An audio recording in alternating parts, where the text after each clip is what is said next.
बहुत सावधानी से कथा सुनिएगा और अपने चित्त में उतारिए। शिव महापुराण की कथा जिसके घर में चल रही है, जिसके टीवियों पर चल रही है, जिसके फेसबुक यूट्यूब पर चल रही है, जिसके मोबाइलों में चल रही है, घर में भले 5 मिनट शिव महापुराण की कथा चले, पर प्रतिदिन अपने मोबाइल को चालू कर 5 मिनट शिव पुराण चालू कर छोड़ दिया। घर में टीवियों पर अगर कथा आए तो भले सुनो चाहे नहीं सुनो, 5-10 मिनट उस टीवी को चालू कर छोड़ा करो, जिससे वो शिव महापुराण के शब्द हमारे घर के वातावरण को शुद्ध करें। भोजन, भजन, धन और नारी, ये 4 पर्दे में अच्छे लगते हैं। क्या क्या? जम के बोलो।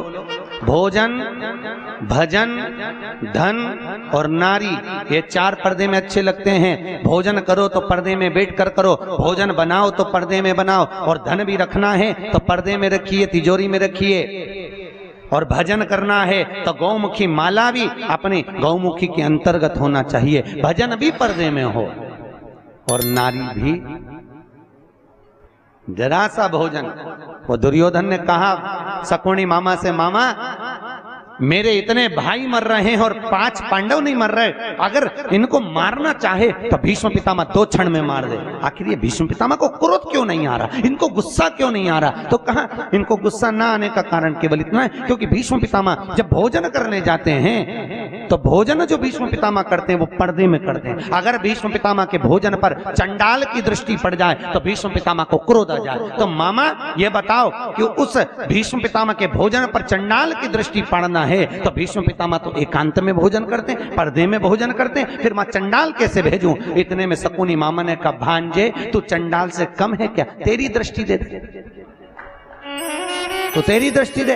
और जैसे ही दुर्योधन ने कहा मामा तो मुझे चंडाल कह रहे हो? नहीं कह नहीं रहा, मैं तो प्रैक्टिकल करने की बात कर रहा हूं, प्रैक्टिकल करके देख ले। और जैसे ही दुर्योधन ने भीष्म पितामह के भोजन पर अपनी दृष्टि दी और आज भीष्म पितामह ने संकल्प ले लिया कि कल का सूर्यास्त होते हुए अर्जुन नहीं देख पाएगा, मात्र भोजन करा और बुद्धि बिगड़ गई। ये भोजन का असर है।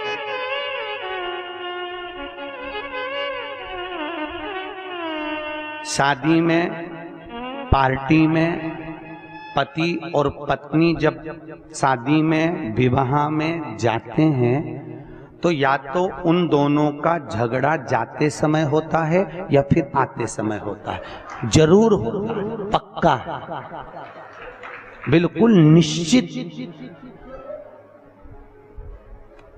अगर अभी जाते समय अच्छे से जा रहे हैं दोनों स्माइल देते हुए, तो जब गाड़ी पे आएंगे तो वो आगे चलाता रहेगा और ये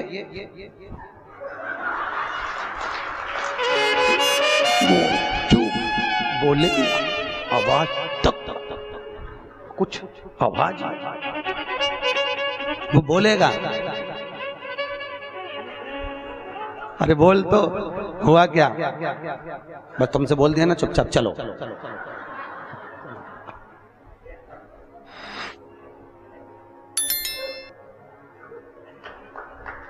चलो चुपचाप। क्यों? अब कोई समझ तो पाया नहीं, कथा में समझ जा। भोजन का असर है, जैसा खाया अन्न वैसा हो गया मन।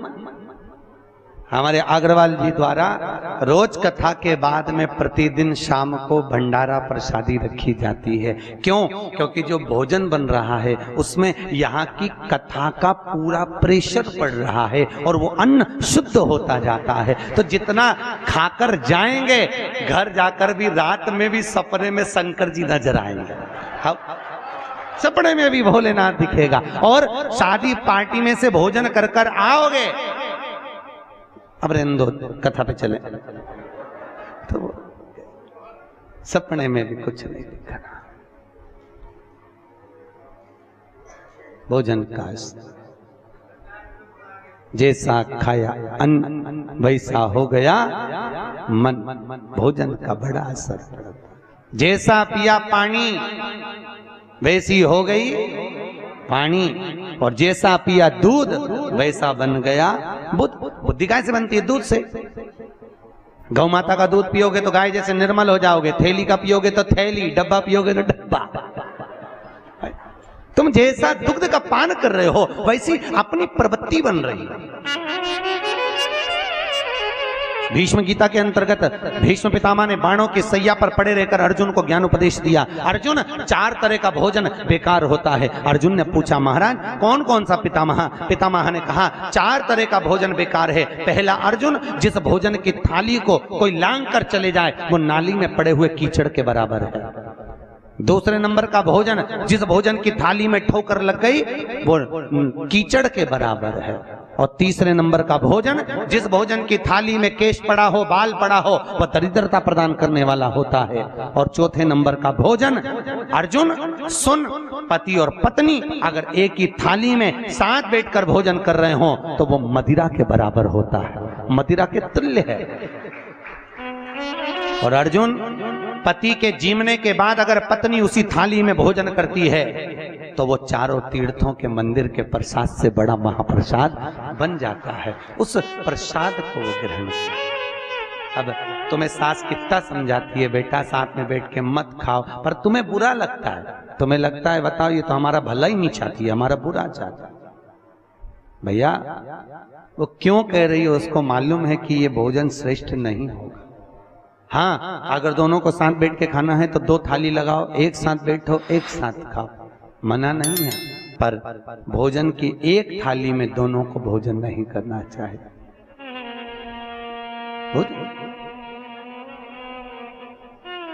भाई, हमारी प्रवृत्ति, हमारी वृत्ति,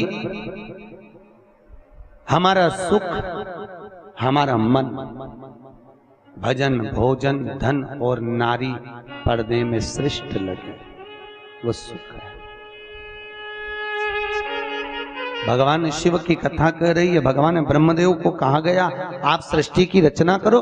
ब्रह्मा जी ने कहा सृष्टि कैसे बनाना है, तो भगवान शिव ने अपना अर्धनारीश्वर स्वरूप का दर्शन किया, पर ब्रह्मा जी को समझ में नहीं आया। ब्रह्मा जी ने अर्धनारीश्वर स्वरूप का दर्शन कर कर उनको समझ में नहीं आया, तो उनको लगा आधा पुरुष और आधा नारी बनाना है। उन्होंने किन्नर उत्पन्न कर दिए। अब जैसे किन्नर उत्पन्न करे तो पूरी सृष्टि किन्नरों की हो गई।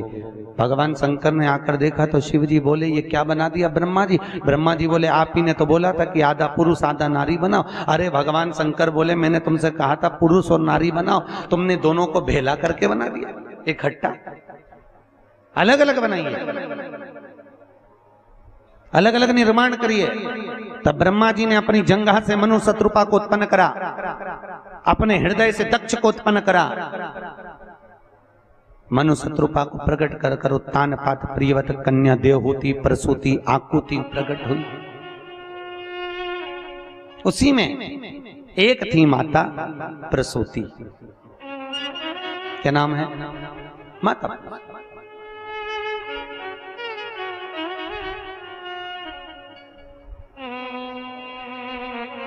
माता प्रसूति का प्रागट्य। दक्ष प्रजापति अपने हृदय से, भगवान ब्रह्मदेव ने अपने हृदय से, अपने चित्त से, अपने चिदानंद, अपने मन से दक्ष प्रजापति को प्रकट किया। और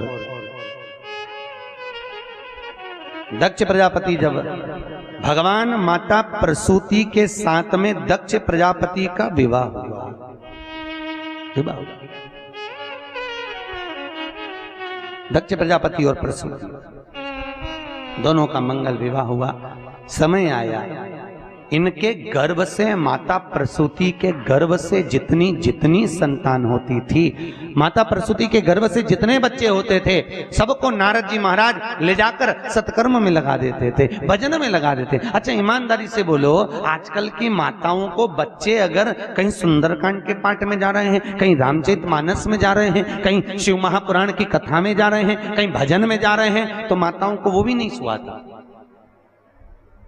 एक बहू को कहा पति ने, सुन आज हमारे दोस्त के यहाँ सुंदरकांड का पाठ है, चलेंगे। पत्नी बोलने लगी एक काम करो तुम ही चले जाना। पति ने थोड़ी देर बाद आकर बोला सुन आज हमारे एक दूसरे दोस्त के यहाँ पर पार्टी है, तो क्या मैं 4 बजे तैयार हो जाऊंगा? कितना